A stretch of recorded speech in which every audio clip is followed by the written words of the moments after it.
School Board meeting to order. We will start with the Pledge of Allegiance. Please stand.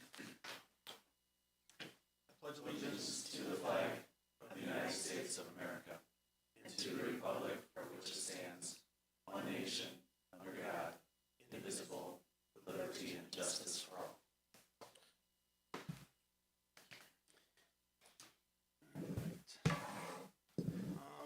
First agenda item is the consent agenda. So we're looking for a motion to approve the minutes of September 25th, 2023 board meeting, as well as the statement of receipts and expenditures for September of 23. Do we have a motion? So move. Second. The first and the second, any additional discussion? All in favor say aye. Aye. Opposed? And that passes. Next, superintendent report, please. Yes, well, we have 2 weeks left in our first quarter. So the quarter is flying by. We have parent-teacher conferences next week, and then we have no school on Friday, November 3rd for conferences in the morning, and then grading planning for teachers in that afternoon. And then before our next board meeting, since I don't see Dan Nash in the audience, I thought I would, I've started going through my calendar again to remind school board of different fine arts events coming up. So before we meet again, November 10th through 12th, John Long Middle School will be having their musical Peter Pan. And then November 16th, there will be the GHS Instrumental Jazz Concert that's occurring. So in the next month, we'll have a couple different events that are coming up in our fine arts area that wanted to make the board aware of that. And then we had some exciting sports highlights over the weekend that I wanted to share. On Friday night, varsity football team won their opening playoff game and now advanced to play Port Washington this Friday. On Saturday, we had two big events with sophomore Callie Faust qualifying for the state cross-country meet. She came in fourth. She'll compete at state on Saturday in Wisconsin Rapids. And then on Saturday night, congratulations to the boys soccer team on being crowned regional champions. And they play at Green Bay, Notre Dame this Thursday night. They beat Cal Marine Lutheran 3-0 on Saturday night. So very exciting events that happened over the weekend for some of our student athletes. And then we had Red Ribbon Week was celebrated last week at our secondary schools. And the highlight being every 15 minutes presentation at GHS. This is the second time that the high school has hosted every 15 minutes. It occurred 4 years ago.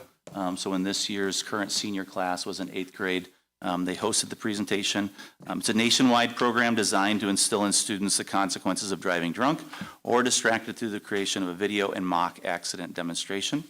Grafton High School teacher Fran Grant planned this event with the help of multiple community organizations.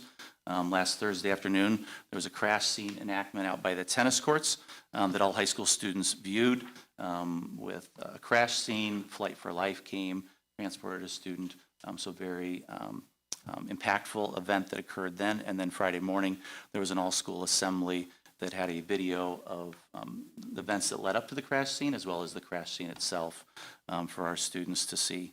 So it's highly emotional. It confronts you with the idea of our current students dying and how one person's choices, bad choices, or multiple kids' bad choices, but one kid being behind a wheel can impact other students, community members, and how that's a life-changing decision that kids makes. So we also have the Leos are hosting a community event, and we have seniors Trevor Nada and Braden Meyer here to speak about that event on Tuesday night, as well as some other events that Leos are hosting, and I'll have them come up and talk about that. All right, hello, my name's Trevor Nada, and I'm the Leo Club president. My name is Braden Meyer. I'm the secretary for the Grafton High School Leo Club. And we're just here tonight to formally invite you all to the community viewing of every 15 minutes, which is open to the public tomorrow at 6:30, where we'll be displaying the video and then hosting a panel that will elaborate on the problems and issues faced with teenagers and drunk driving and just the negative effects that has on everybody. So then the flyers are in front of you all. So. And we would also like to say thank you to the Grafton Lions Club for helping us sponsor the wrecked vehicle and signage out in front of the Grafton School District building. That's another way that the Lion Club and the Leo Club is spreading social awareness about this issue. Otherwise, we hope to see you all tomorrow night. Thank you very much. Thank you, Trevor and Braden. I'd also like to thank the sponsors who allowed this event to occur. So a ton of different community organizations, and it was Hampton by Hilton, Mueller Funeral Home and Crematorium, Visual Image Photography, Charms Video, Grafton Fire Department, Cedarburg Grafton Rotary Club, Aurora Healthcare, Serona Recovery, Justin Schultz Terror on Rural Street, always available seating, Go Audio sound production, Out and Out, and Even and Odds Pizza. So all of those organizations contributed to make this event occur for our students by providing meals, by providing all the different things that went into the event over those couple days. And we're excited to have the community viewing tomorrow night. And anyone that has teenagers, I would highly recommend attending. It's really powerful. And it's great for adults. It's great for us to remember the power of choices and making good choices every day. So with that, that concludes the superintendent's report. Any questions or comments for Jeff? Just to add, I did get a chance to come on Friday, and to have 700 kids in an auditorium completely, you could hear a pin drop for almost an hour and a half. So it was very, very well done, and Fran did a great job, and obviously there's a big team with the administrative team at the high school and a lot of other partners to do that, but fantastic event with a great message. So thank you for doing that. Okay. That concludes the superintendent's report. We will go to this portion of the agenda where it is public comment. I did get one email this afternoon that I forwarded on to the entire board, unless you should all have that. But is there anyone here tonight that would like to speak?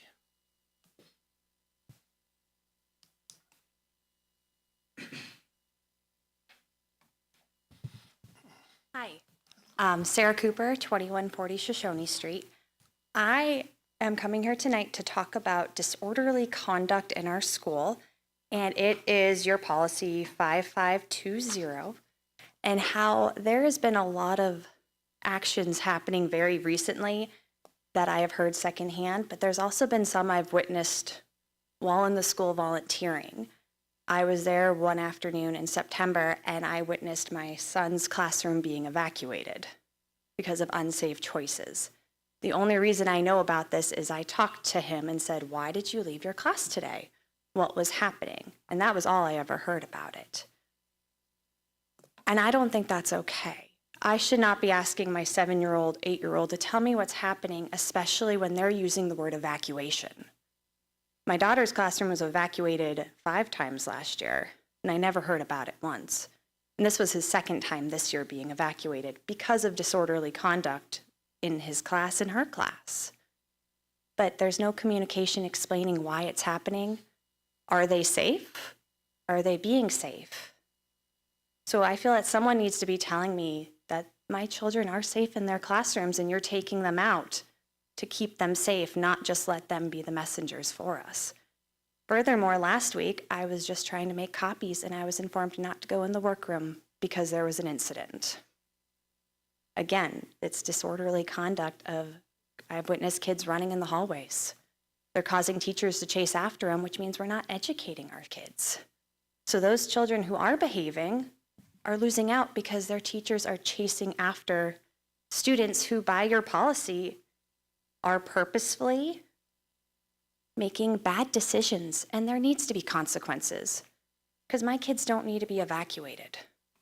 We need to use that for serious implications. We don't need to be having them take it lightly of being taken out of their classroom for safety. And we need to have better communication to us parents to know that it is happening in the schools and not have our children be the messengers for it. Thank you.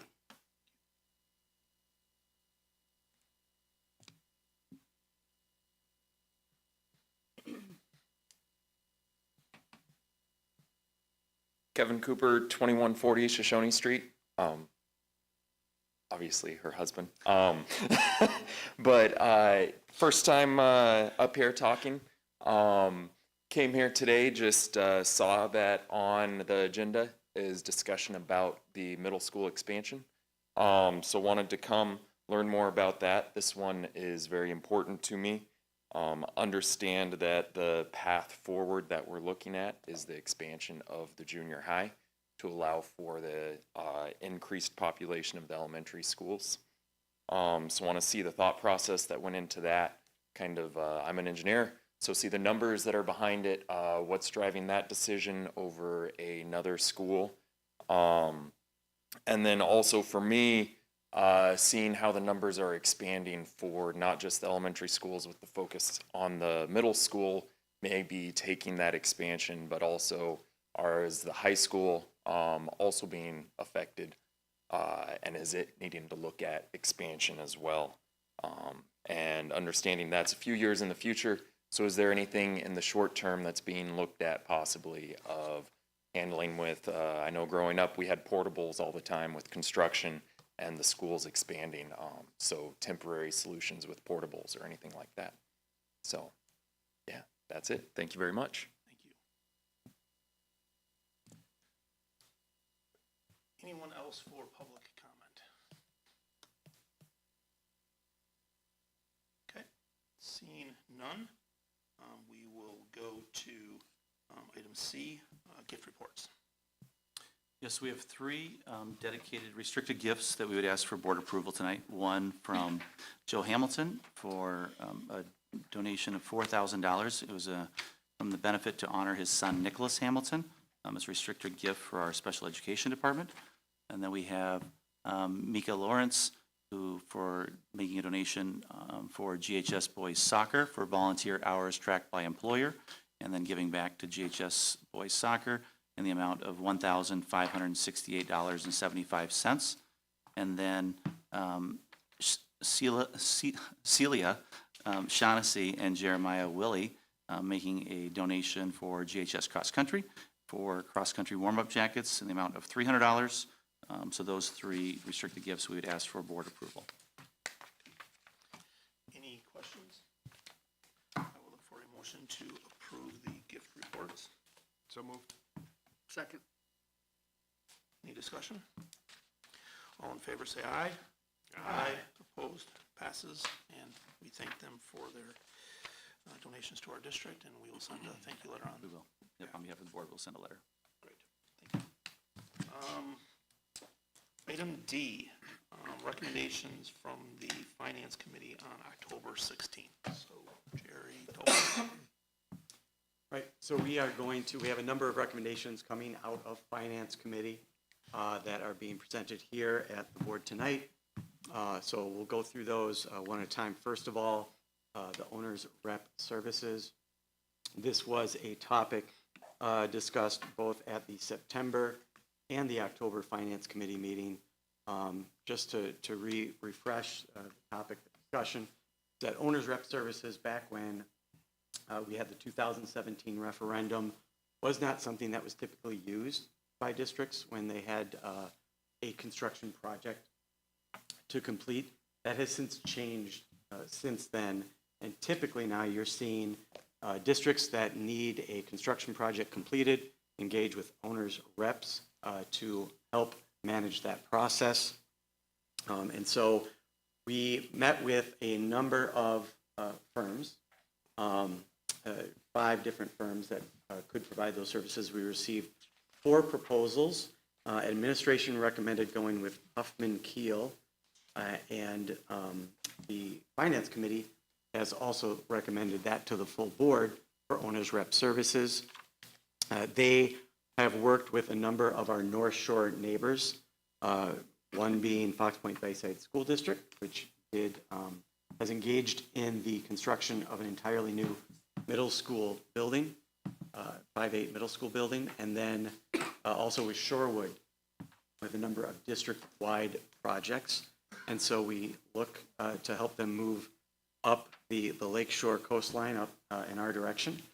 And they would provide services such as helping select construction design teams, looking at those contracts, developing a schedule, a master budget, coordinating the construction process, reporting on progress that's being made in the project, and confirming that as project portions get done, that they're meeting the specifications.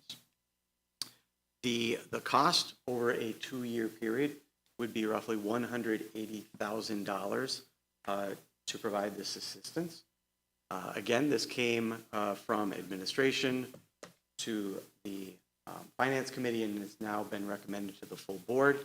Before we open it up to questions or thoughts, I did want to introduce Jordan Schultz, who is from that firm here today, ready to introduce himself. So I'd like to welcome him up here.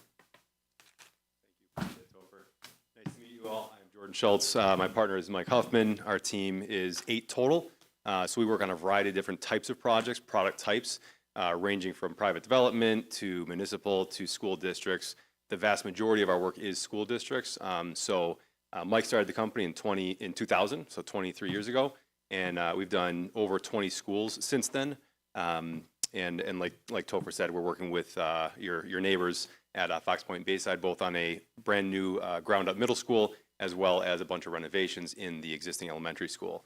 So we're excited about the project. I'm excited to hear sort of the front end. What does it look like? And oftentimes, as we discussed in the interview and since, the disposition of schools or school districts is that they'll bring someone like ourselves in a little bit too late, right? What we say is, hey, we could avoid some issues that we have seen on other projects if we're brought in early enough rather than after the referendum has passed. We can help avoid some of those pitfalls. And so by working with general contractors and the architectural team, we can say, hey, look, what do we strategize here? Doing additions, doing interior renovations. Where would the swing space be? I think someone mentioned, temporary classrooms, right? What are all these pros and cons throughout this process? So we kind of help to facilitate some of those early decision makings when we're in the project early on. So again, that's about it, but feel free to ask any questions that you have for me. So we have a recommendation from finance, but want to know if there are any questions or thoughts on this. Okay, any specific questions that we have?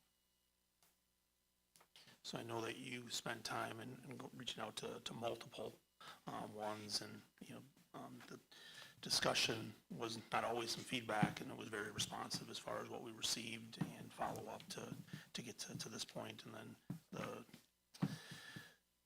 the current ones that are being used in the area that came highly recommended as you followed up and reached each of those districts as well, correct? That is correct. So they come highly recommended from my colleagues who have helped them through these. As Jordan referenced, one thing I've heard is, I wish we had brought them on earlier in the process, before we had some pieces that were in place and couldn't be altered. So we're happy to bring them in earlier. And they put together a proposal that was really well tailored to our needs. You're based out of Madison, is that correct? Is that Correct, yep. So we basically, our projects range about within 2 hours of Dane County. So we're just finishing up Neenah School District right now. Big project up there if you're familiar with it. But actually, one of our colleagues is down in Monroe right now as well, which is sort of the opposite direction of where I came. But again, we have a variety of projects sort of in that 2-hour radius of Dane County. And work with a variety of contractors on projects? Yeah, exactly. So, the C.G. Schmidt, Okay. Findorf, Myron, there's sort of the go-tos for construction and the go-tos for architectural services in terms of schools, because again, the complicated nature of doing additions and of working in existing conditions for renovations need to be well experienced to optimize and optimize the outcomes, minimize the impact of students and staff. So we work with, actually, I think I was talking with Ryan a little bit. I think we're working with their team on the Monroe project, some of his other colleagues, but yeah. And then as far as access to resources and those kind of things, what is the market as far in the construction and the kind of project that we'd be looking at? In terms of like our staff? Your staff as well as just contractors and getting workers to engage in these kind of projects. Yeah, I mean, I think it's interesting as we, and I'm sure Ryan could speak more to it in terms of subcontractor level, but what we're seeing is plenty of attention still on subcontractors being interested in filling their backlog, right? So when they're looking at projects 2024, 2025, there's still plenty of demand for projects, but there's plenty of availability of the subcontractors to provide competitive pricing. So right now, again, lead times are getting a little bit shorter than they were 2 years ago, which is very positive. Contractors' backlog, again, is kind of opening up a little bit, so we're still seeing pretty competitive pricing compared to when the market's too flush with projects and there's just not enough competition to help drive prices down. So I would have confidence that with this size of project, you're going to get plenty of attention on it. Okay. Yeah. I have a brief question. So the services, like the fee for the services goes from design all the way to taking occupancy. Is this locked in if we didn't pass referendum, that this stays the cost that we're looking at 4 years down the road, or the next opportunity for referendum? Or are there subsequent fees for portions of it, like the design fees and some of that? Are we aware of what that cost structure would be if we partially use the services? And Right. I mean, it's, we're here to serve the client. And so again, it's cancelable, I think it's whatever. 30 days. 30 days. But basically our goal with this was to say, hey, look, we can start early. We can get you to the referendum. And then thereafter, again, if it doesn't pass for some reason, right, you're not beholden to us to even take us to the next phase, right? If you came back and said, hey, we're doing referendum 2028, again, you're not beholden to us at all at that point. thank you. Yep.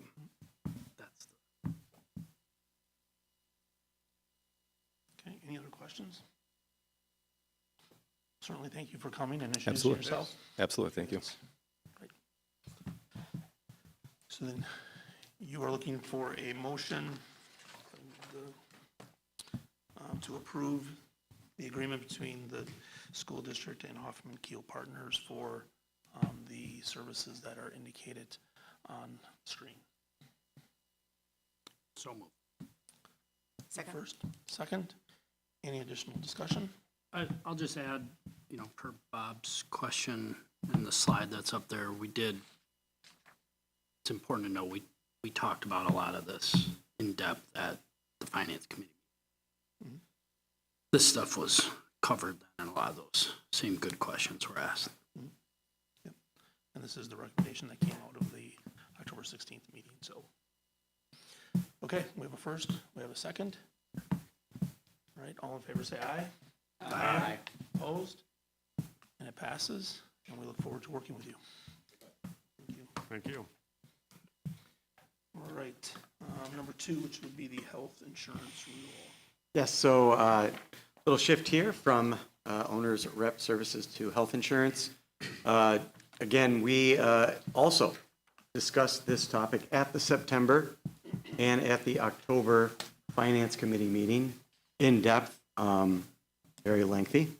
And just to give a little history, back in 2016, we were fully insured through Humana, had a nice 4-year run with them, and then had a challenging renewal for 2020, which at that point, it made sense for us to switch to WEA.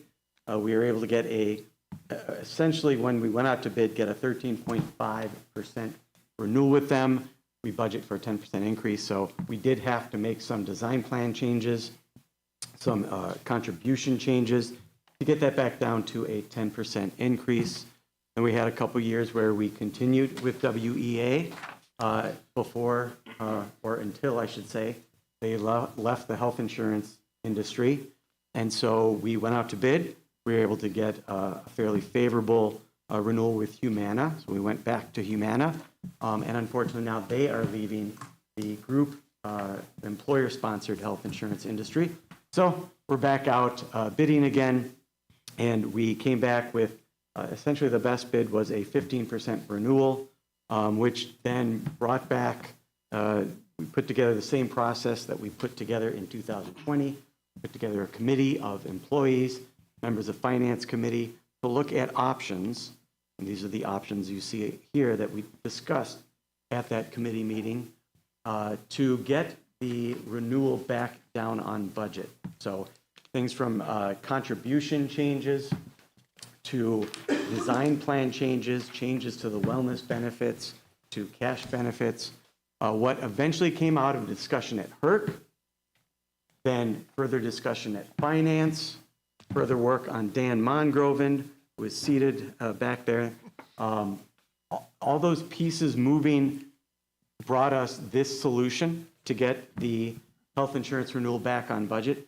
That is, namely, decreasing the employer contribution from 90 to 90.5%, and some design plan changes, increasing the deductible and the maximum out of pocket, $350 for single and $700 for family, and eliminating out-of-network coverage. Pulling all those levers essentially brings this down to just the equivalent of a 10% renewal for the district. And so this is what these plan design changes and contribution changes are being recommended here tonight by the Finance Committee. This would be the impact to various individuals depending on what plan they're on. I'll point out the most used plan, which is the high deductible health plan, the family plan.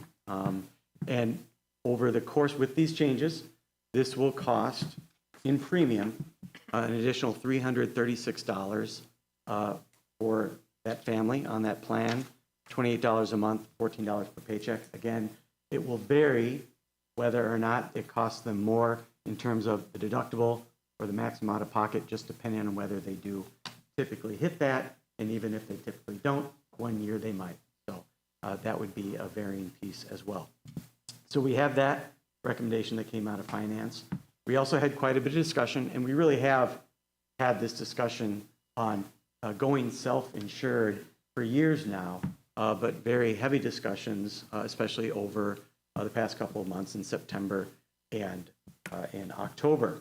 And so I'm going to have Dan come on up here so that if we have further discussion questions, he's all ready to go.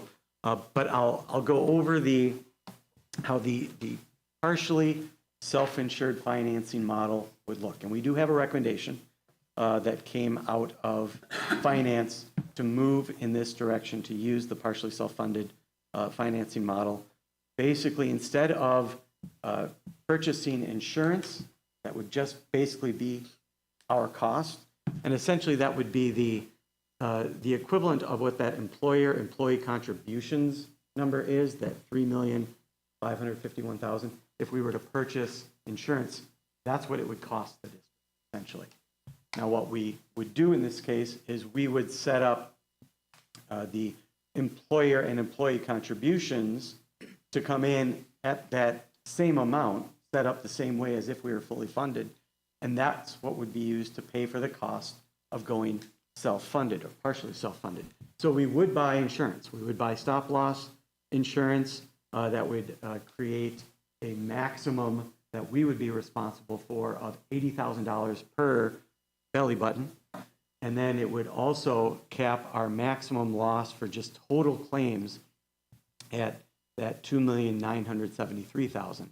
Now, buying the stop-loss premium, as well as an organ transplant coverage, as well as administration fees to hire a third-party administrator to adjudicate claims, that would come in at about $771,000. Again, that maximum possible claims liability, where that's capped by our stop-loss insurance, could cost us as much as, but no more than, that $2,973,000 for a total maximum liability of $3,744,000. Right? Now so the most it could cost us more than if we went fully insured would be $193,000. Knowing, of course, we could potentially come under that amount as well and have some savings in the district. Pointing out that, of course, that number is subject to enrollment fluctuations. Someone may get married, go on a family plan, that adds a belly button, right? So belly buttons could be added, those could change. So that could fluctuate.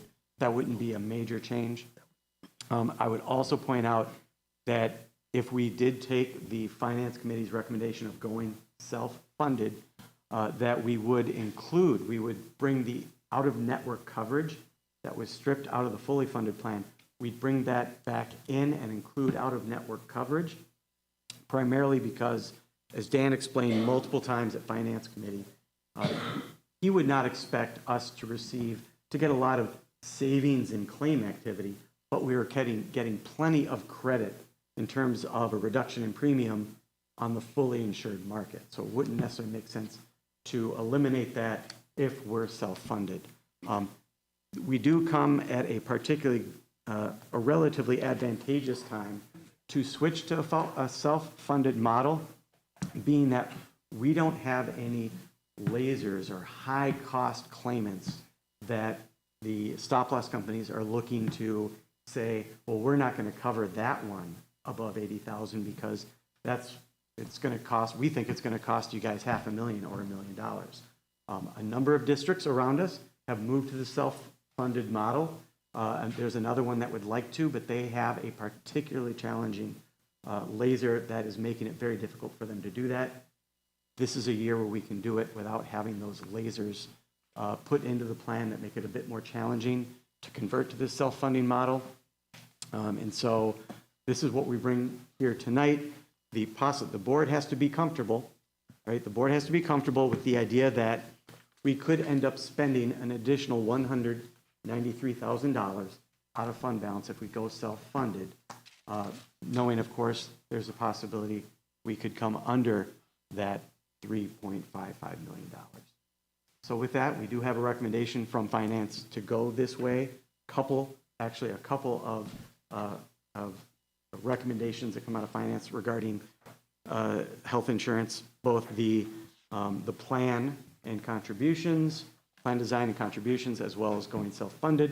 At that point, I'm going to open it up to questions for either Dan or myself for comments. I guess my first comment would be, and Dan, back me up here. If we end up maxing out and have a, whatever we call it, a bad experience or a bad year, and it costs us $192,000 in this partially self-funded model, if we were to continue with the fully insured or the current model we're in now, and we had a bad year, my feeling is, instead of it costing us $192,966 this year, it just gets added in next year. Kind of like what just happened 2023 versus now. We didn't have a bad year or bad experience, right, with the claims activity. And we're up, the renewals it was 15% higher. So my view is, right, if we have a really good year, it goes up. If we have a really bad year, it goes up a lot. Whereas in this model, if we have a bad year, yeah, we're still paying it in the year that it happens instead of just paying it the next year. But if we have a good year, we actually save that money. I think that's a fair sentiment. Topher, nice job on the setup of all this. Very well done. And the comments, Mr. Rossi, are aligned with my thoughts as well. You don't have a chance to win in today's environment, really, right? If you have a good year in a fully insured mechanism, you're typically not going to receive a decrease or a refund from the fully insured marketplace. If you have a bad year in the fully insured world, as we've illustrated in some documents shared with finance, a 15% increase on a $3.5 million spend is a fortune, right? It's $300,000, $400,000, $500,000. Worst case scenario, as identified by this chart, in a calendar year 24, isn't so bad. And, in my role as a consultant, when we go out to the self-funded marketplace and help groups move from the fully insured to self-funded realm, it doesn't always look like this. A lot of times that worst case scenario isn't just $190,000, it's $500,000, as it was when I came and saw you not too long ago, until those numbers got tidied up. And it can feel less comfortable. With a $192,000 difference between the fully insured world and the self-funded world, knowing that $3.7 million is really a bit of a stretch. That's not what anyone expects you to spend in calendar year 24. That's just the cap. That's the umbrella aggregate protection that the district has. That's not the expected figure, but it is a contractual figure that you all can rest easy knowing in calendar year 24, if we did have a poor year, that would be the maximum expenditures. I appreciate the revised numbers. I mean, I wasn't real comfortable last week at the finance with the 500 potential. And as you say, probably worst case scenario capped out, but still I wasn't real comfortable at the 500,000. This is for the risk, as Jerry explained, going into next year. Yeah, it's probably better than we would get if we went fully funded, even with a good year. I think healthcare costs go up. Yep. Which we'll probably see, but having that cap at where we are, it is much more manageable in my mind. Question for Topher. in the years, and there are going to be years where this is our reality, and there'll be years in which we save money. And the whole idea of going to this plan is so that we can actually put some money in the district's pocket and then absorb future healthcare costs, so we're not asking people to cut benefits. So the nodding says that statement's correct. Yeah, it sort of goes to what we discussed at this idea that from 2016 to 2019, if we had had 4% increases over those years, then our premium that we were paying in would have been enough to have a relatively easy renewal in 2020. We have a lot more control over managing that contribution toward funding the plan. And thank you. And then in the years in which we're saving money, that money's set aside, and the only thing it's going to pay for is healthcare. Is that correct? Yeah, that would be the reserve, yes. And so we can then, that's the money that's in there that we analyze to plan for what those contribution rates are for the following year.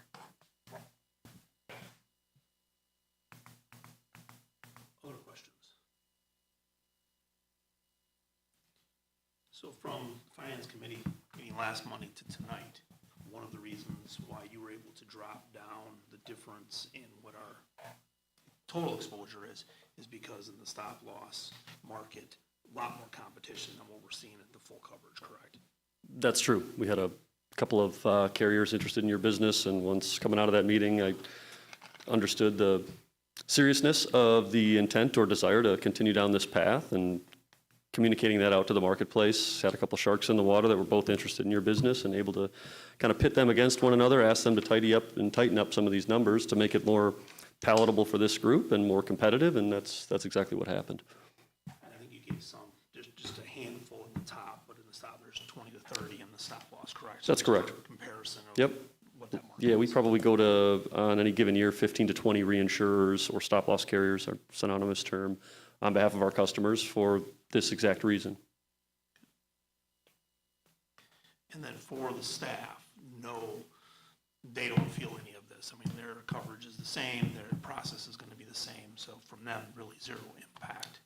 What we're discussing this minute is very much a financing mechanism, right? The impact of the employees would be no different than if we were to leave Humana like we have to and go to some other carrier. In this case, if this recommendation passes, we'll go to a United Healthcare company called UMR.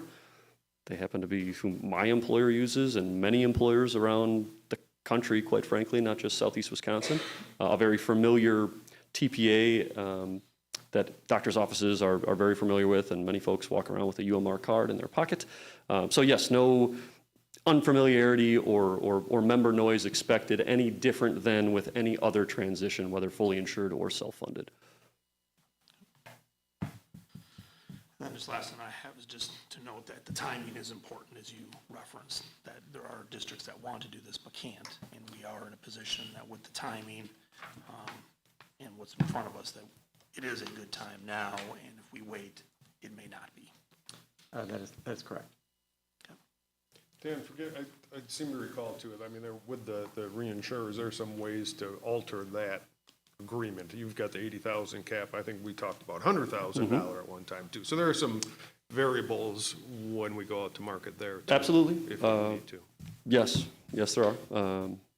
That specific stop-loss limit's something that gets analyzed at least every couple of years, maybe not every year, but every couple of years, and that's a risk tolerance and again, a risk financing mechanism that we'll discuss as a board and wherever else that needs to go year in and year out.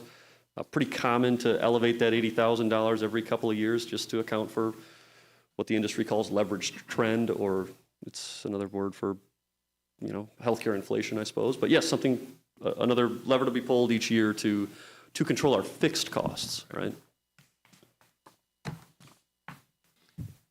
Any other questions for Dan? Okay, thank you very much for answering Thank you. the questions. All right. So we're looking for, there's two separate pieces. First would be to approve the plan design changes and contribution amounts. That would be the first piece. Then on the second piece would be taking that finance committee recommendation to approve using the self-funded, partially self-funded model. And in that case, we would be bringing the out-of-network coverage back into the plan. And then just for clarification, the changes in the employee and employer contribution also came through finance, and that was with the HERC committee. So both recommendations tonight were brought forth from the finance committee. Correct. Okay. All right, any last questions? Otherwise, I will look for, we'll do these in two. Approval of the plan design changes for the employee and employer contribution amounts starting January 1, 2024. So moved. Any additional discussion on that? All in favor, say aye. Aye. Opposed? And that passes. The second item is the approve the use of a partial self-funded model to finance employee health care coverage. Do we have a motion? So moved. Second? Any additional discussion? Seeing none, all in favor say aye. Aye. Opposed? And that passes as well. So thank you, Dan, for all of your work, the HERC committee's work, to get to this point and to get us into the situation. Thank you. Thanks, Dan. Thanks, Dan. All right. So that takes us to number 3 under item D, which is the building expansion options. Yeah, so another topic that has been discussed certainly at the September and October Finance Committee meetings, also discussed back last spring at board meetings on numerous occasions. So we do have a recommendation out of Finance. We have the two options that were brought forward and has been discussed for quite some time. Finance is recommending the middle school expansion option. I'll go ahead, go through much of the material that we covered, that we have been covering for months now, tonight for further discussion to get the board's decision on what direction to go. So as we've looked at for quite a while, we had been a declining enrollment for many, many years, including when we passed the referendum back in 2017. We continued to decline for many years following that until the 2021-22 school year, when we began to see our enrollment increase. This is due in large part to the village really ramping up the housing starts. And so building a lot of the neighborhoods that we're very familiar with after a long period, almost decade-long period of very few houses being built in the district. And so if we look at our current elementary enrollment, you can see that we do have a bubble at Kennedy and Woodview in second grade. So that's where we're sitting right now. We've been following our enrollment trends for a number of years now. I'll also point out that we have a very potential bubble at the 5K level at Kennedy with those 81 students. And although you can't see it in these numbers, our 4K numbers, they're assigned to the schools not based on where they live, because we have 4 classrooms at Kennedy and 2 at Woodview to maximize our use of space. We actually, of those students, I believe it's 51 are Kennedy students, 61 are Woodview students, and those, that Woodview group, that could be a potential bubble. It's always tough to tell exactly what those 4K numbers are going to look like in kindergarten. Sometimes those numbers come in and parents seem to have just more fully decided to send their kids to 4K, so we don't have a lot of growth going into 5K. Other times the growth is enormous, like we saw a few years ago with that bubble class that's in second grade.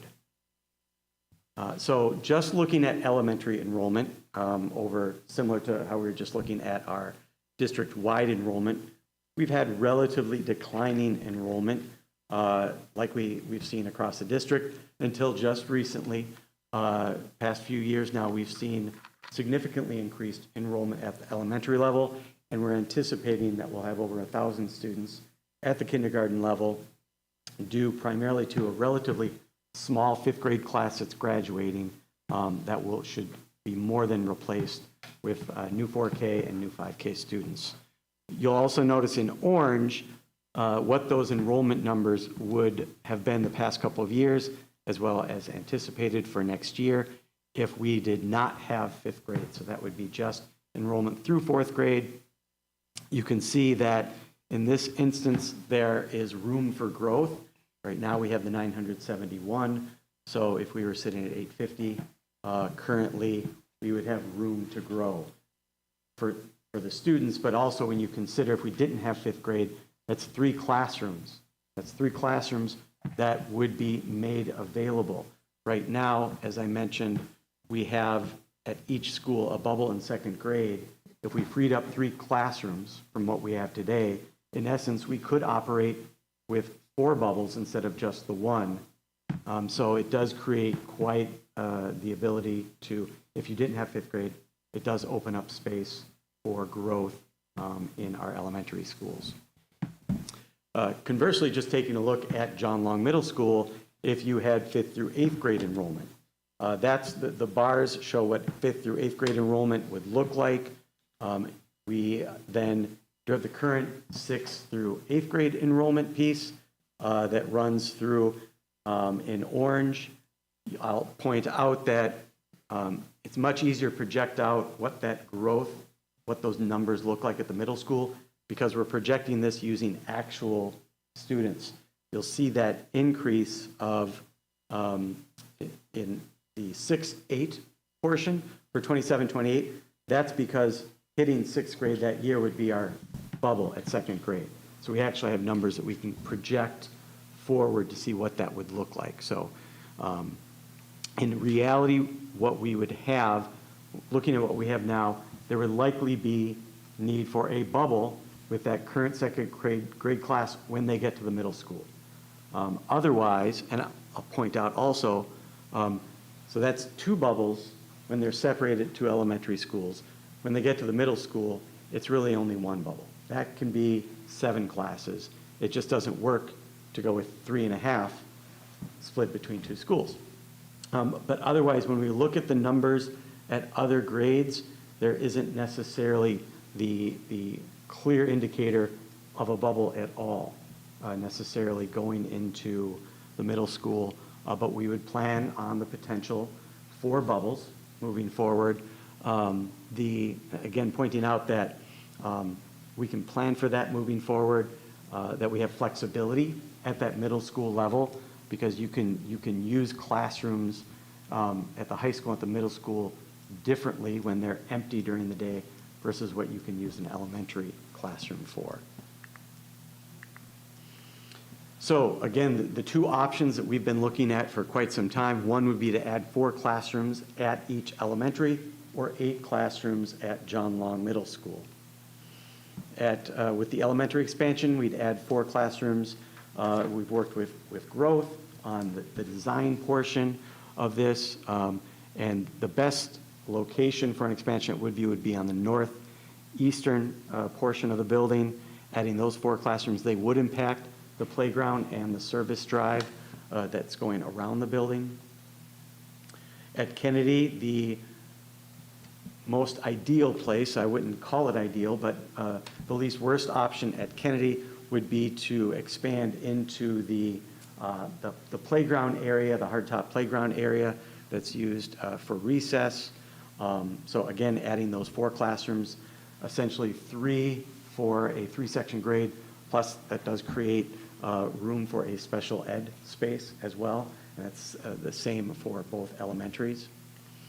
At John Long Middle School, the expansion would be to the southeast side of the building, which would impact the staff parking lot at John Long Middle School. So this is what the 6 regular ed classrooms, potential 2 special ed classrooms would look like being added at the middle school. The middle school would also, in order to absorb 5th grade, would need remodeling for the cafeteria. The cafeteria wouldn't be large enough, so we'd need to expand into one of the science spaces just to the east and expand into that space for the cafeteria, which would necessitate us doing some remodeling to create a science space so that we'd have that additional science classroom moving forward. So some of the challenges at each of the places that I've somewhat talked about, we'd be adding staffing for the elementary level, having to add staffing at two schools versus one. We'd have impact to playground areas. The Kennedy flow is a challenge in terms of where those new classrooms are and just the amount of travel time to get down all the way, circle around the building, and for a number of further courses, go down into the lower level to get to those specialist classes. The cafeteria at Woodview is fine, that works. Kennedy is smaller than we would like, doesn't have any expansion options in terms of where it is. We can't make that bigger, and it's a smaller cafeteria than the one we have at Woodview. Challenges at John Long would be the impact to parking, and we would need to account potentially for fifth grade coming up and the desire to have them having the same play opportunities that they have at the elementary schools right now. Ongoing costs that would occur with either of these options. So at John Long Middle School, we would need to replace the dean of students with an assistant principal to account for the additional staff that would need to be evaluated by administration and additional students coming up. We would need to increase specialist FTE. We would also, while this would not be necessarily, this isn't fleshed out per se, but it would be with the addition of fifth grade students and the idea of the walking zone and having those walking zones south of 60 relative to John Long. If we were to make that no longer a walk zone, the walk zone just be north of 60, that would mean we would be providing transportation for more students. Wouldn't be a big increase in fifth grade students because those are Kennedy students and they don't have a very big walk zone down there. So there wouldn't be a lot of additional fifth grade students, but there would be a lot of additional sixth, seventh, and eighth grade students that would, under this design, be eligible for busing because they live south of 60. Because if we're going to provide it for fifth graders, we're not going to leave their sixth or seventh grade brother or sister sitting at home having to walk to school. So that additional cost is also accounted for in this model. Elementary addition would be 1 or 2 assistant principals. We've seen examples where getting to this, more than 500 students per building sometimes comes with a full-time assistant principal. Other times gets shared with another one. So sort of a range of the potential of one shared assistant principal or 2 full-time assistant principals, as well as having a shared school psychologist between each building with a cost of somewhere between $240,000, $370,000 of ongoing costs, depending on which of these options would be implemented. Construction cost estimate and growth has worked with C.G. Schmidt to come up with these rough estimates on what the cost would be. John Long Middle School addition would be a little bit short of $10 million. Elementary addition with work at both of the schools would also be just short of the $10 million. We're here tonight to get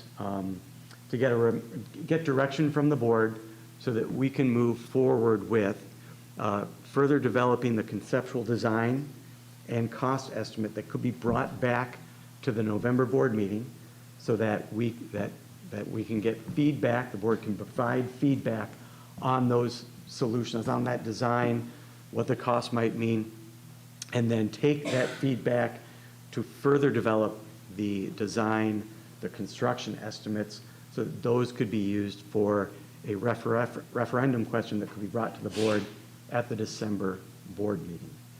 So we do have a recommendation on the table that came from finance. At this point, I'll open it up for any comments, thoughts, questions. Just real quick, so assuming we move forward with one of the plans, this is where our friends out in the audience would get involved, right, and help fine tune some of these designs and et cetera, right? That's correct.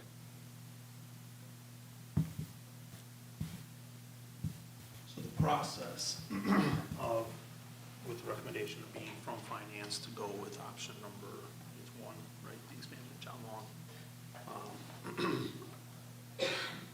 You would work with current staff, both at fifth grade, sixth grade, the flow and all those different things that would go. So I mean, what would that process be in the time leading up to getting a pass referendum that we would start to move forward? Right, so and that's where it came from, is getting direction from the board, because what we need to know is, if we're gonna move forward with fifth grade going to the middle school, we need to look at doing site visits. We have November 13th as a PD day. I've tasked Michael with reaching out to other districts that have 5-8. Muskego Norway has a very good 5-8. We heard from our owner's rep, Fox Point Bayside has a 5-8 building. Fox Point Bayside was just recognized as a national blue ribbon school for academics at the 5-8 level. So two area districts that have been doing 5-8 for a number of years and doing it well. So they've transitioned from, a lot of districts transition from 5th to 6th grade. Some districts, New Berlin being one of them, transition from 6 to 7. They have 7-12 in their buildings. So there's no magic transition, but at some point you have a transition, and what's that going to look like? So we would start with that 5th and 6th grade group of transitioning. Like, what does that look like? What does 5th grade look like? Those would be the questions that teachers are going to have, parents are going to have, students are going to have, and we haven't put any work into coming up with a solution because we don't have the direction. There's no sense working on a solution that the board isn't interested in. So it would be taking our current staff, going on site visits, looking at what are they doing that's successful, how does that interact with our current middle school schedule. That will allow us to work with design and the builders to say, how are we setting up this 5th grade area? And you can see in the design pieces that we look at, all of those have collaboration spaces. So it's what we're currently seeing in 4th and 5th grade at our elementary levels that we've added. And that's also the thought process that we had when we met with Mr. Weiss and with growth design to say, what are some of those pieces that are non-negotiables? We want those things. Kids are used to seeing that, used to flexible spacing. So what does that look like? But what does their schedule look like? Those are things that we really have to hash out. And in my mind, it would be going to our elementary PTG meetings, talking to them about, here's the direction that the board has tasked us with. What are some of the concerns? What are some of the positives? What are the things that you want to know more about that will help you feel comfortable as we make it's for that first year, it's a big change. As it is every year. If it's your first 6th grader going into the middle school, it's a big change. When your second kid goes into 6th grade, not that big a deal. 9th grade's the same way. It's a big change, and then I think I only have 2, but I've heard the more you have, the less of a big deal it is. But it will be a huge change. From 4th to 5th grade is going to be different. And so we think nothing of the 5th graders when they transition to 6th grade. Well, now with the 7th graders, well, yeah, but 2 year ago they were in 4th grade and those kids were in 5th grade. They've been together all along. Just we're accelerating when that transition will occur. And there's a lot of questions that will go with that. That we need to flesh out and get staff input on what's the best piece for our students' success. And eventually we'll incorporate the 4th grade into that discussion, because just like now when we talk about 5th graders getting kids ready for 6th grade, we'll be talking about those 4th graders transitioning, 4th grade teachers transitioning kids into 5th grade. So there'll be processes along the way, but the big push is if the board's desire is to move forward with 5th grade going to the middle school, we need to begin having site visits and putting things in place so that by the time we come back, we can give concrete answers to questions that people have.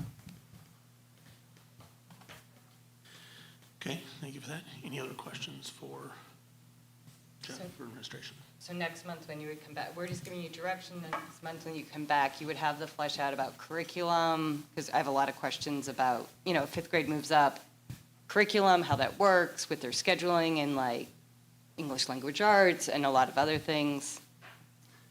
So yes, I don't know if we'll have everything fleshed out, but yes, but we'll have some rough ideas of like, hey, this is what we've seen, this is what we believe will be best for us, and these are some further questions that we need to answer in that next month's time. So yeah, we'll be able to start having those answers to the questions that would help guide other questions that will come along. And will we also know maybe like teacher concerns, and like would you give us that information as well, so we have an idea of what I mean, obviously, we're not there in a day-to-day, so we're not thinking about everything, but just having kind of that full picture of that transition. Yep, I would say that we'll be able to list out, I don't know if we'll list. I mean, as much processing as you through. can Yep, in that yep, amount of I know, time, but pro- yeah. Yeah, exactly. But processing through, here are the concerns that are out there, here are the solutions that we've seen towards it, here are concerns that we still don't know. You know, I think it's gonna be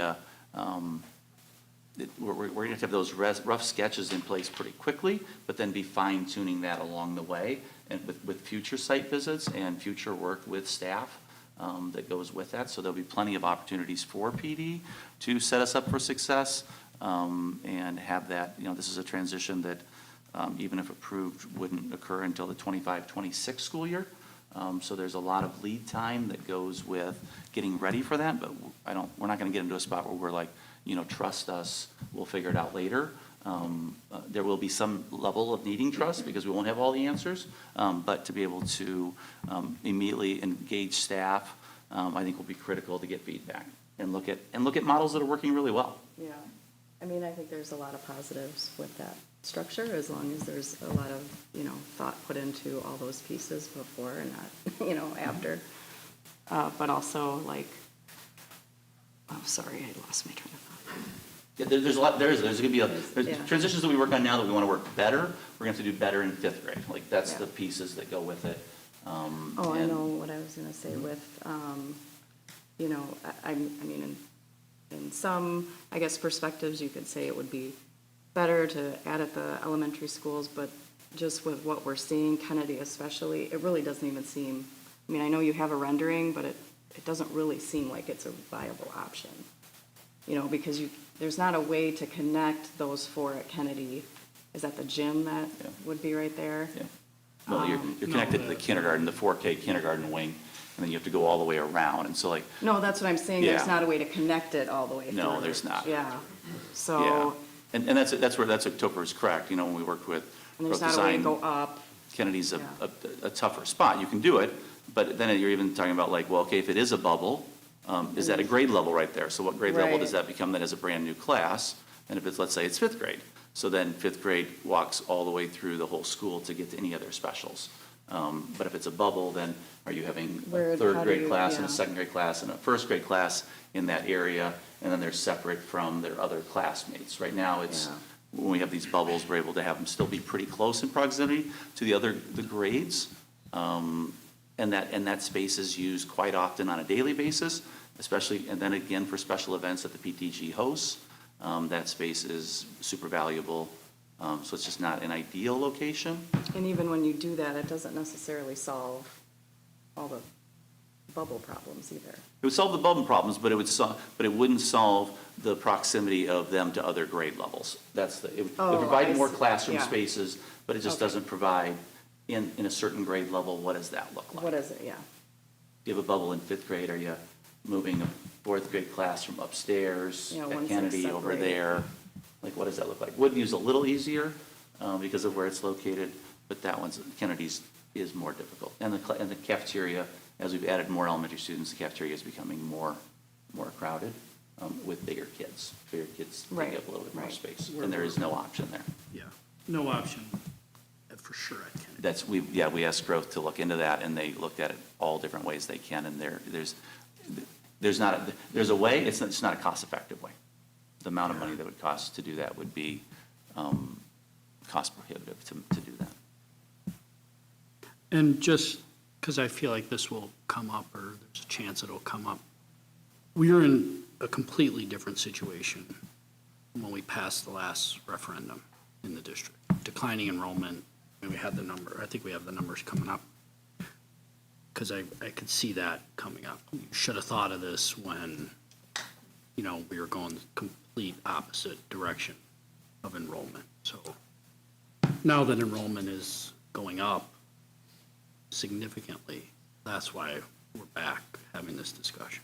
Not just nobody could have foresaw the.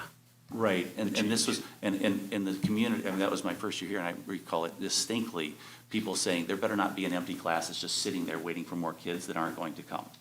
And so if you expect me to vote yes, it better be you better be filling up your spaces. Right. And so that was a strong community sentiment, because we were declining enrollment all the way through. And by eliminating another school, we did save on, it's over a $200,000 savings every year that we save just in personnel, that we've saved over the last 6 years on personnel costs on a yearly basis, and as well as then not having to look at funding roofs, HVACs, all those various pieces. And this referendum will be about the need that we have because of increased enrollment. This is not a referendum about, I need new carpet in here, our ceiling's leaking, our HVAC, it's too cold in here because we don't have heat, it's too hot because our air conditioning isn't working. Our parking lots look like crap because they're broken up and it's unsafe. This is not a referendum about that. This would be a referendum on, we have more students, we have an increased need for space because of that, and that's what the referendum would be about. And all those other things you mentioned, they're in the 20-year cap plan. Right. And it's one of our key performance indicators that the board just set up in the strategic plan, saying 10 years out, it has to be fully funded. We've reached that key performance indicator, so it isn't, that's correct. Like, the board has rectified the past problems, and now it's resulting in a good problem. We have more kids, more students, our levy is going down, it's the lowest it's ever been, and we're seeing good things across the district, but there is an increased enrollment need that we need to address. And we've done a lot of good things to, I would say, bring the other classrooms, other areas of the buildings up to speed too. In our budget. It wasn't, Correct. here, this was done at the referendum, and now you go over here and it looks completely different. Those upgrades have happened over time, so everything looks pretty similar as we took tours of the buildings, that you could tell that they've all been touched now. So we've done a lot since that last referendum, and like you said, the need is very different this time around. Yep, and that was one of the promises that the board had made to classroom teachers who were not getting new spaces or remodeled spaces, was that your classroom furniture, your classroom fixtures will look the same as the new ones. And when you walk around, it does look similar. Like, it's the same model that you have in a new versus you have in a used, and we've upgraded those pieces in our operating budget without having to go to taxpayers for that money. In the high school, we have plenty of room because we used to graduate classes of like 240. Right. So we can have the elementaries, we can afford to have much bigger classes in the high school before, there's no There's need a to expand problem, at any yeah. time. Correct. So we have both look at that, and that's correct. At this point, we've had larger classes at the high school, and that's why we aren't taking a look at the high school. Even with, as Topher mentioned earlier, you can have teachers move classrooms that create opportunities to have more students in classrooms that are maximizing those pieces than you can at the elementary level. But there is not a space issue at the high school. Our additional, the sizes of our fine arts area, or art classrooms, or the gym, those are pieces that can also take on additional students. So we don't see that as being a need in the future for the high school. And that was the deal when we said the last referendum, which was, $39 million that touched every building in our district, was setting us up so that we wouldn't come back for referendum until after that debt was paid off, unless enrollment changed. And that's what this is. And we're coming back not because we haven't managed money properly or we need to fix something. It's because there's just more students and we need to resolve that issue. We aren't saying, well, now would be a good time to add on to the high school and have blank. We're saying this is about enrollment. We're only touching the spaces that are enrollment driven, that will impact those students and help with our enrollment space issues that we have. Any other questions or comments from Jeff? Certainly, we're in a great spot compared to a lot of districts in the state. Our increased enrollment, and it's just brought in another level of challenges that we're in a good position that we're having to deal with. As we talked about, just dealing with an enrollment challenge of increased and students wanting to be here and people wanting to live in Grafton. So it will be a great investment into our community. All right, so with that, I would be looking for a motion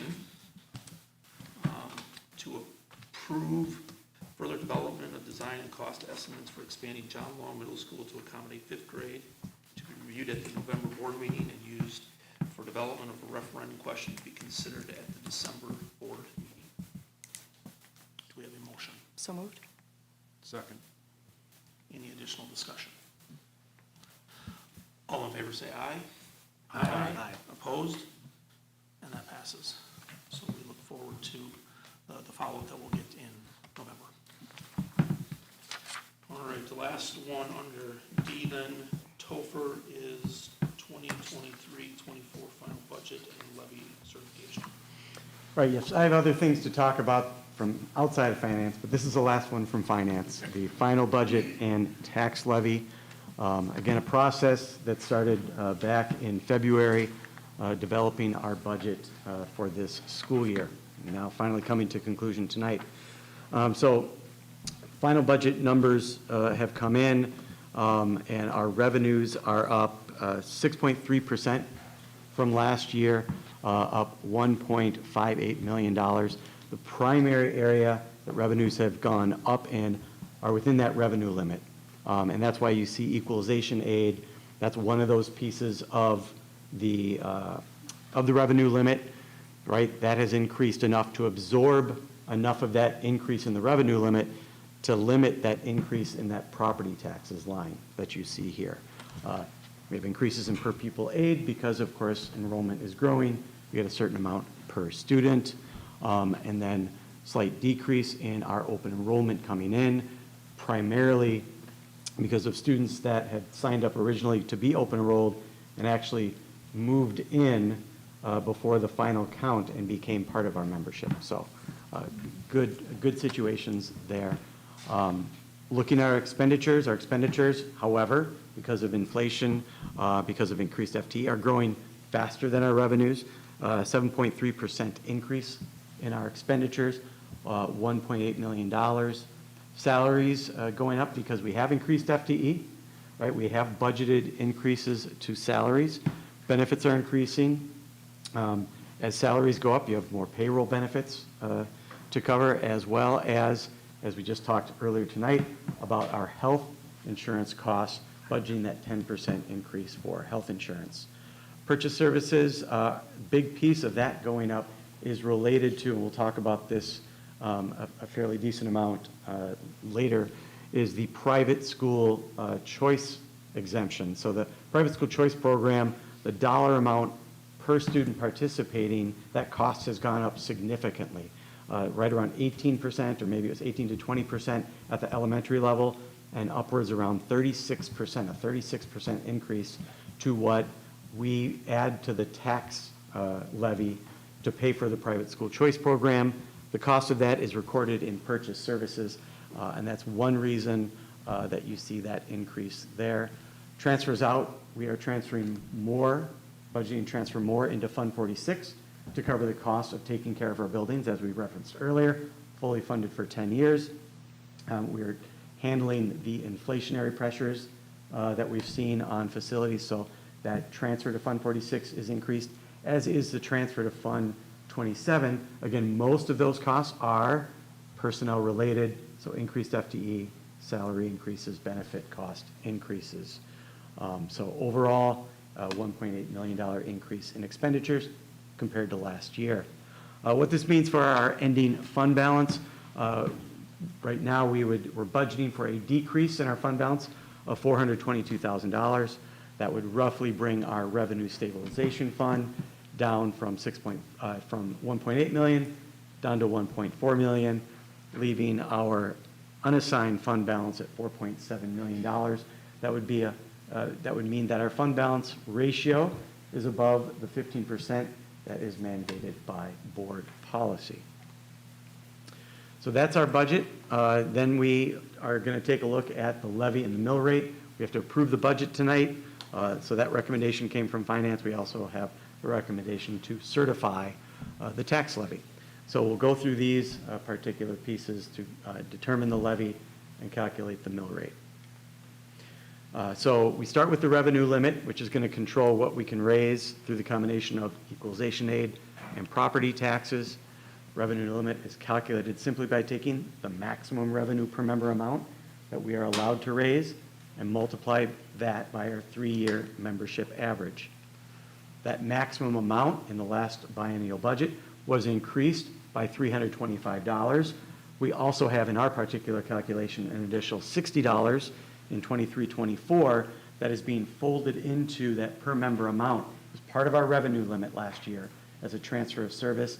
Now it gets added into that calculation, along with that $325 per member that the state increased the maximum per member amount.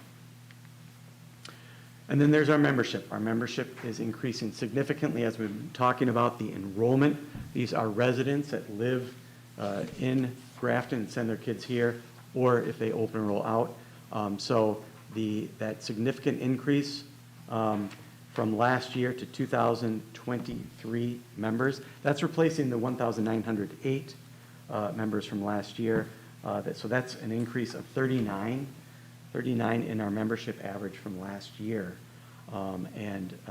Looking at the trends, again, this mirrors our enrollment, significantly declining membership for many years. That was challenging for our budget. That has turned around. We're moving in the positive direction and anticipating another large increase in our 3-year membership average next year because we have a very small senior class graduating. So we anticipate enrollment will go up as well as membership. Those are both very closely related. The other piece, so we have an increase in the amount per pupil that we are allowed to raise for revenue. We have an increase in the number of pupils we have. Another piece that sometimes isn't as big a factor, wasn't as big a factor last year, is the private school voucher program. Again, as I mentioned earlier, the amount, the percentage increase in that voucher amount per student went up significantly. Now, one thing I'll say is the state knew, when they passed the budget increasing those amounts, they knew that that was going to, this is, I'll point out, this is essentially this gets added to our tax levy. So we're allowed to levy it so that then the district essentially takes the money and then it gets sent to the private schools to pay for those vouchers, okay? So this increase doesn't affect our budget in terms of how much over or under budget we are because we can levy for it. It's a revenue in terms of property taxes, and it's an expenditure when we send it to the schools, but it does affect the property tax levy. The state was aware of it, so they did put more money into the school levy tax credit this year in particular to account for that, to try and keep property taxes from going up too much. We'll talk more about that later. That's kind of a new concept because it's something that really hasn't changed much over the past 6 or 7 years. Anyway, we take the increase in our membership, the increase in our membership, or the revenue per member, and the increase in the private school choice vouchers. We have an increase of right around $1.4 million within our revenue limit. So we take that revenue limit, and we have to figure out how much of that revenue limit is going to be covered by equalization aid, and then the rest being covered by property taxes. So state equalization aid is essentially a needs-based scholarship that provides more aid to districts that are property poor than property rich. It helps the property poor districts and property rich districts equalize that tax rate between communities. So one factor in that calculation is how much property value we have per member compared to the state. Now, our property values are going up. The district's property values went up over 11% this year. So around the state, we are growing, our property values are growing similar to what they're growing around the state. The difference, as we talked about earlier, is we have increasing enrollment within our district, whereas statewide, the vast majority of districts have declining enrollment. So when you take similarly increasing property values and divide it up into a declining number of students, their per member amount is going to grow a lot faster than ours. And that's why you see after years of having a fairly stable, roughly 40% more than the state average of property value per member, now we've dropped down to just 26% more than the state average, which again helps us in the state aid calculation because we look less property rich per member and therefore get more state aid. The other piece that really drives our equalization aid formula is shared cost.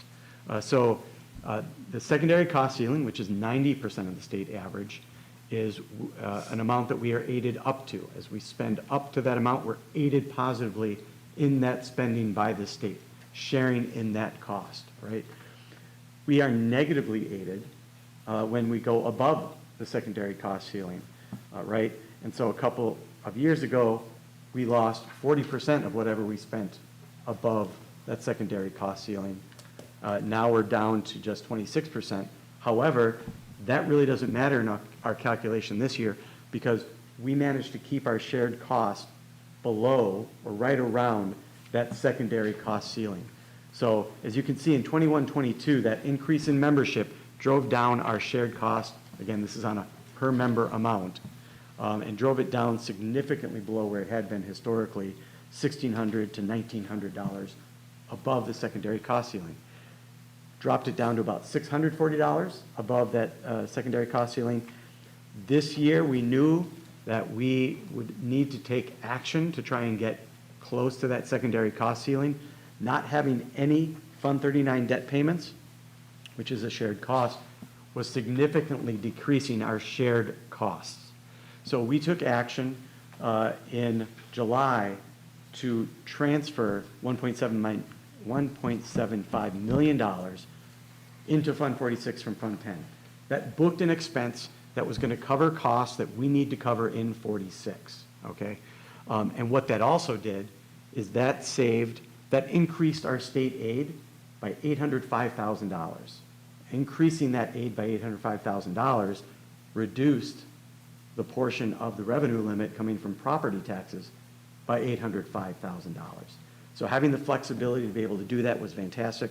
I'll point out that in the future, we aren't necessarily going to have $1.75 million to transfer into Fund 46. That was a unique situation. So going forward, one primary strategy we would have is making sure we levy enough into Fund 39 so that we can defease debt in years where we need to increase our shared cost to hit that secondary cost ceiling.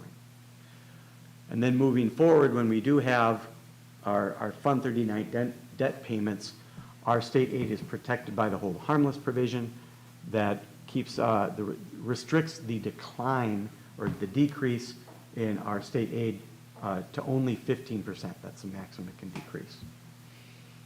So those two pieces, I've managed to run out of battery.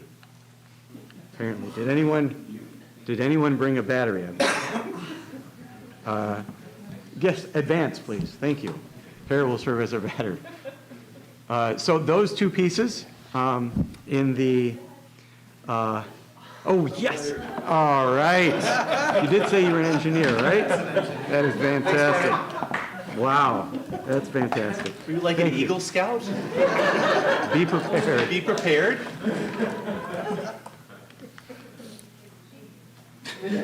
That's impressive.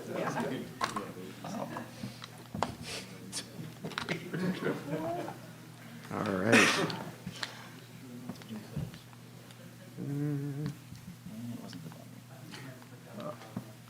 Oh, really? Okay. Well, I got some free batteries out of it, so that's good. Okay, yeah, maybe jump in and jump out of it again. Oh, we're just frozen? There you go. Now you're good. Okay. Now let's see if it works. All right, so those, to recap, these two pieces are why our state equalization, our state aid is going up by $1,240,000. So again, the more equalization aid we get, the less we draw on property taxes within that revenue limit, right? We take that state aid plus some personal property aid, some computer aid, and the rest is tax levy authority. That $12.7 million is what's left in the revenue limit that we have authority to levy a tax on. So we levy $518,000 roughly into Fund 38 to make within the revenue limit debt payments. We also levy into Fund 41 to keep that fund going, some of the advantages we have there. The rest then gets levied into Fund 10, $12,200,000, roughly $29,000. Then, in addition to the revenue limit tax levy, we levy outside the revenue limit, in particular to make Fund 39 debt payments, referendum debt payments. So that amount, a little bit short of $6 million. You'll notice the Fund 80 is zero. Second year in a row where we were moving toward having a community-based resource officer that would be funded through Fund 80. And second year in a row, we're pulling back on that because of some uncertainty at the village level in terms of funding that particular program. We'll continue to work on that and look at that, but this year, there will not be a levy into Fund 80 for that. So outside the revenue limit is Fund 39. We take the revenue limit, or the tax levy within the revenue limit, plus outside the revenue limit, for a total all-fund tax levy of $18.7 million. It's below where we had been for a number of years running from 1920 to 21-22, and it's a little less than $1 million, or a little less than $1 million increase over last year. Now, this is missing a piece that we're going to talk about that I referenced earlier, the school levy tax credit that reduces the tax bill once we send our tax bill to the municipalities. We'll talk more about that later. But this all-fund tax levy, we apply that against equalized property values within the district. Again, over 11% increase in equalized values within the district. That gets us a mill rate of $7.42. That's levied per $1,000 of equalized property value within the district. Again, this mill rate, the $7.42 mill rate, is the lowest mill rate that we have had since the revenue limit form of funding schools began back in 1993. So this is what that tax impact would be per $100,000 of property value. That's that $41 decrease. And you see different amounts for $300,000 and $500,000 of equalized property values. This is not necessarily your bill, because your bill may have an assessment that goes up. So we'll talk more about what that looks like because of the school levy tax credit.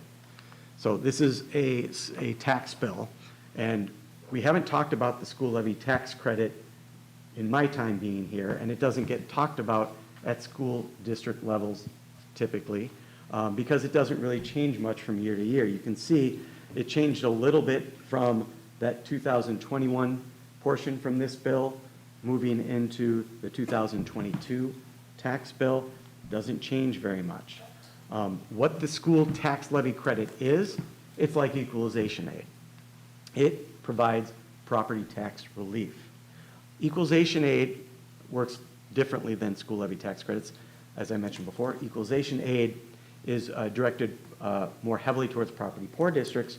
School levy credits work in the opposite direction and actually directed more heavily toward property wealthy school districts. So how this works is, what we've sort of outlined, what we've done tonight. We calculate our revenue limit, right? We take out the equalization aid. We're left with our revenue limit tax authority.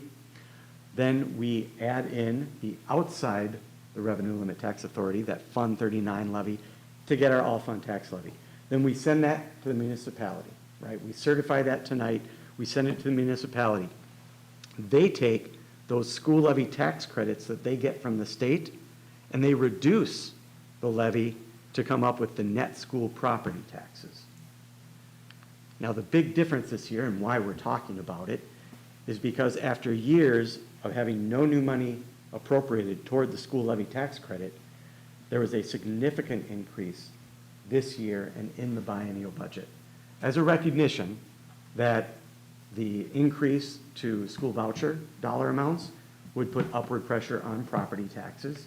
The $325 increase per member would have some increase in property taxes. So a lot of money at the state level was poured into the school levy tax credit with a significant increase. In fact, I talked about equalization aid and school levy tax credits being the same. More money in the biennial was poured into school levy credits than was put into equalization aid increases. The 2024 or 23-24 school levy tax credit is going up 27% from 22-23.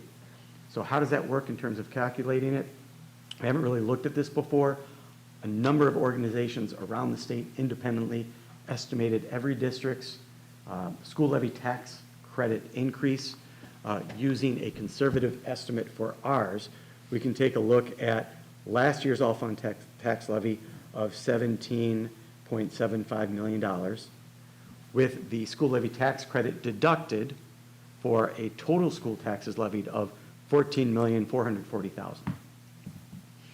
Then we take this year's all-fund tax levy of the $18.7 million. We deduct the estimated $3.877 million school tax levy credit for a total school taxes levied of $14,837,000. That's an increase of about $400,000 from last year, an increase of 2.75%.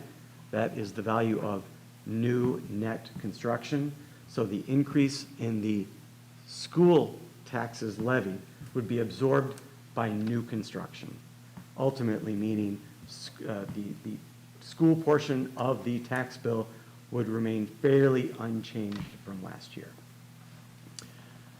So that is what I brought forward from finance. We have finance with a recommendation to approve both the 2023-24 budget as well as the certifying the levy.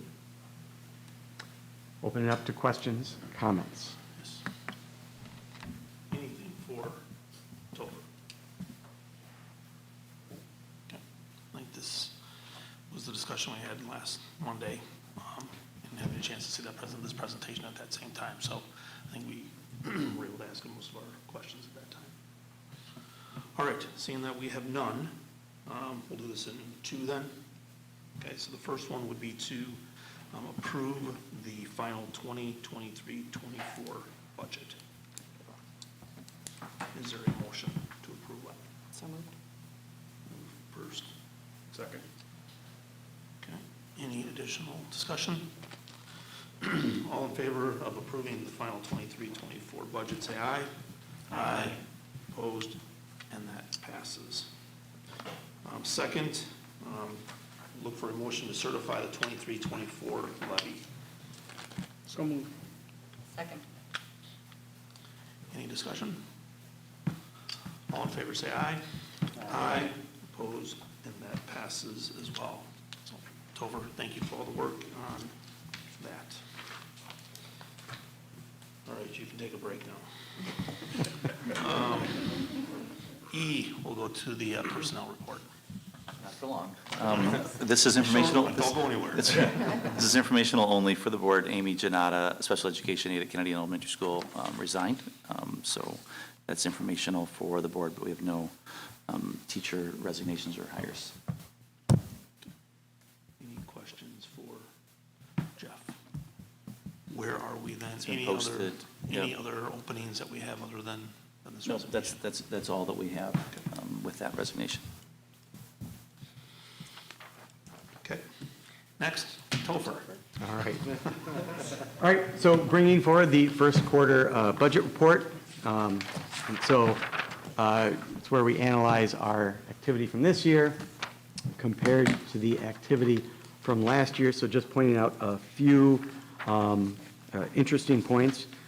So for non-capital objects in Fund 10, I'll point out this is also the reason for the variance in the non-capital objects in Fund 27 was a textbook purchase that we made this year that's hitting the books with a bigger expense earlier on. So that's the reason for the variance, basically. Nothing that would be of concern. Then for the insurance and judgments category, that increase is merely related to the fact that we've changed carriers and they just have a different schedule of when those premium payments get made. So they're just made earlier this year relative to the carriers we had last year. The other objects piece, once again, we've had this for a number of years. End of year adjusting entries last year, which is why you see that big actual fiscal activity piece, which makes it seem like we had a very small percentage during the first quarter. We've spent roughly the same amount. It's just that end of year entry to book expenditures and revenues that canceled each other out makes it look like a very small percentage from last year. And then going down to Fund 27, that purchased services piece, it really is, and this can happen with the first quarter budget report, it's the timing of invoices and payments. So we have some payments this year that were made at, like, in September, end of September, that last year, because of either invoices coming in later or payments taken an extra week, may have hit the books the first week in October or maybe mid-October. That can happen with the first quarter. That typically will level out as we move into the second and third quarter budget reports. So those are the categories that I noted in this quarterly budget report. Any questions? Questions for Topher? Information only? Yes. Okay, we are good with that. G, 2024 employee benefits renewal. Yeah, so outside health benefits, we have some other employee benefits that we need to renewal. So with dental insurance, we are recommending, administration is recommending, renewing with MetLife with a 1.8% premium reduction, guaranteed for 2 years. This would be versus our current carrier, Delta Dental's 3% increase for 2024. Also, this was somewhat discussed much and brought to our attention by numerous people that a local dental provider will no longer be in network with Delta Dental.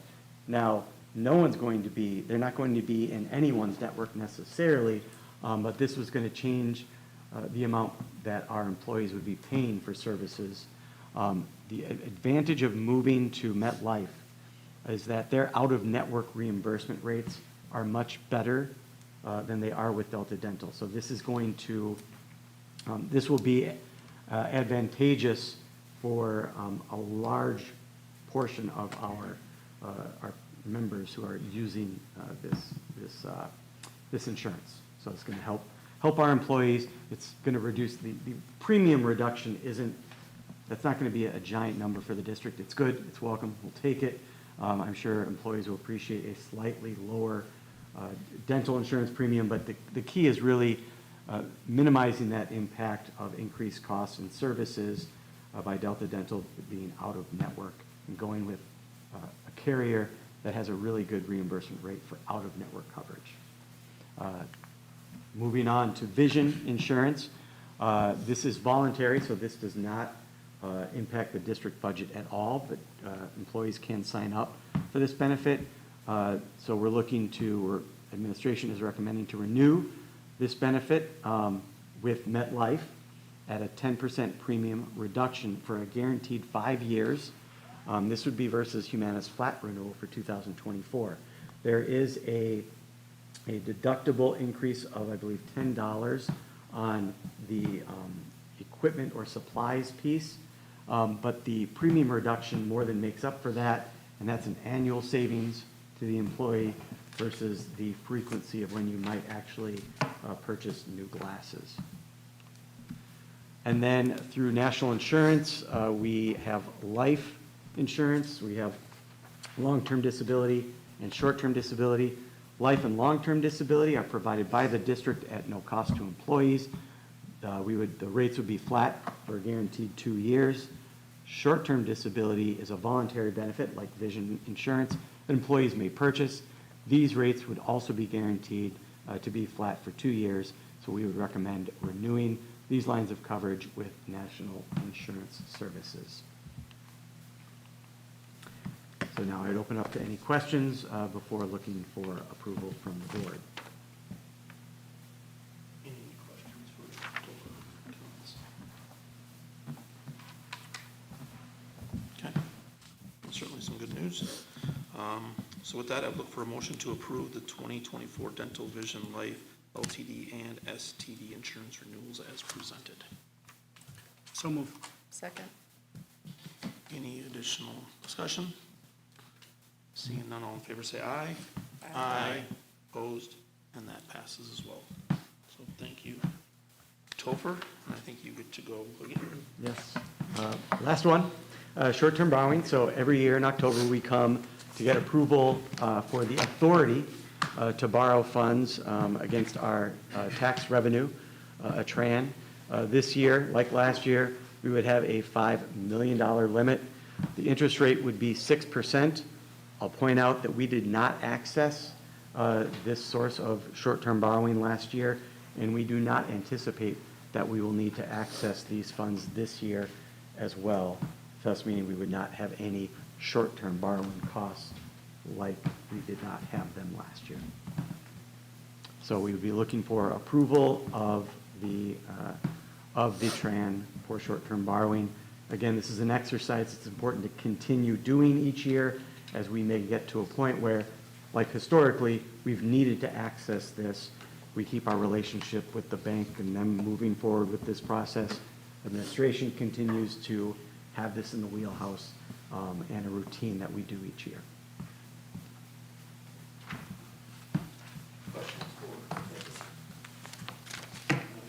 Fort Band, which who we've been for years. Correct.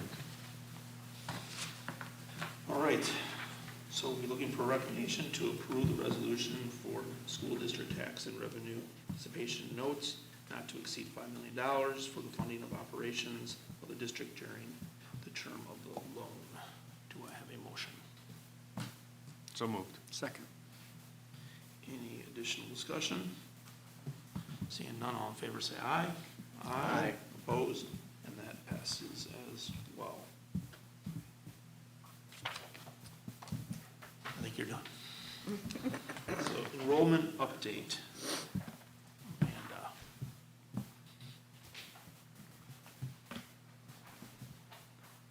Good evening. Two very brief information-only updates. The first was the historical and current view of our third Friday counts.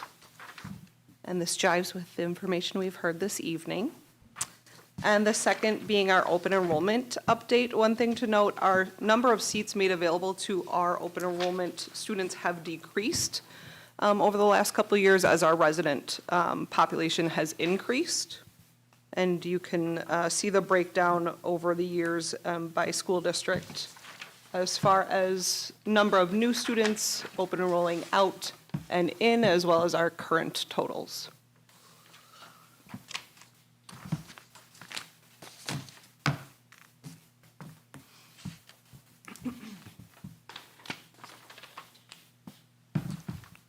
Any questions for Amanda on information provided and the trends that we're seeing? Obviously, we made that choice to limit the amount of seats in. So we do that based upon making sure we have seats and space for our residents. And then there's certainly be something that we can look in then at the 25-26 school year as we have that additional space and where our enrollment is at. Okay, no discussion? Question? Okay, information only, so thank you for that. All right, thank you.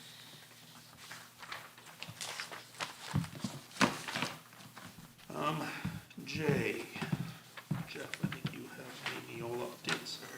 Yes, so per board policy, if Neola recommends technical revisions to policies, I need to alert the board of those technical revisions, but does not go to policy. So those on the policy committee, you just got a big, huge stack of papers tonight to look at policies. These are not included in that. These are just technical corrections that Neola has made that don't change the policy or need consideration of the board, but I alert you that there are some minor changes to it. Some clarification on that, and I think the policy committee is on the 13th, Correct. November 13th. Okay. All right, thank you for that. So that takes us to adjournment. Board of Education will consider a motion to convene in closed session pursuant to Wisconsin Statute 19.85, Section 1, subsection C, considering employment, promotion, compensation, or performance evaluation data of any public employee over which the governmental body has jurisdiction or exercises responsibility for purpose of considering teacher compensation. So do we have a motion to adjourn? So moved. Second. All right, we'll go with a voice vote. Bob? Yes. Yes. Yes. Yes. And yes, we are